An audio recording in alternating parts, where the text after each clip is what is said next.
La bataille que se livrent Angelina Jolie et Brad Pitt pour la garde de leurs enfants fait rage. L'acteur lance une nouvelle offensive, après la mise à l'écart du juge qui avait statué sur un partage.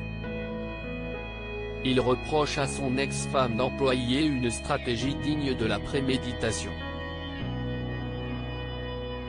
L'info est signée South China Morning Post. Le site révèle que Brad Pitt a lancé une nouvelle procédure à la Cour suprême de l'État de Californie, pour contester la décision d'écarter le juge John Odenkirk de son conflit l'opposant à Angelina Jolie. Les avocats de l'actrice étaient parvenus à le faire disqualifier en révélant que l'homme de droit avait bénéficié financièrement d'un travail distinct avec les avocats de Brad Pitt, sans en faire état.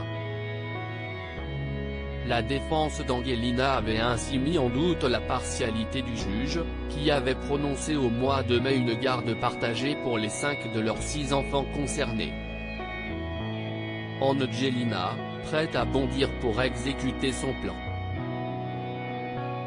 Pour Brad Pitt, l'omission de la collaboration passée entre le juge John Odenkirk et ses avocats n'est qu'une erreur administrative mineure et commise par mégarde. La défense de Brad Pitt a ajouté que l'opposition employait une stratégie de lie in wait, terme employé en justice pour qualifier le fait de se cacher et d'attendre patiemment le moment opportun pour commettre un crime sur une personne. Ainsi, Angelina Jolie aurait attendu que le juge John Odenkirk se prononce en sa défaveur pour bondir et révéler sa proximité avec les avocats de son ex-mari.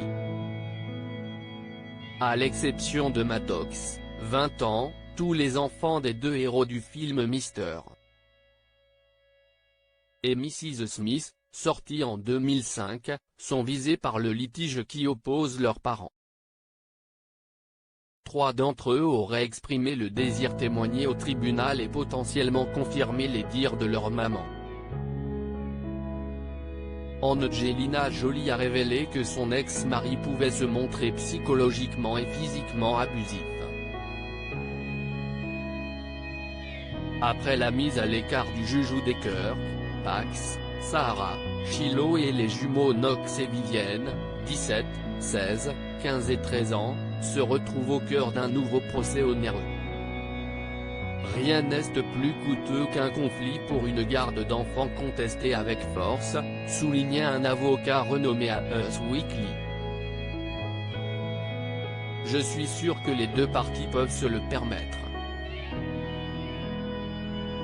Ce n'est pas une raison de le faire, mais ça ne sera pas un facteur important pour eux, étant donné leurs fortunes respectives.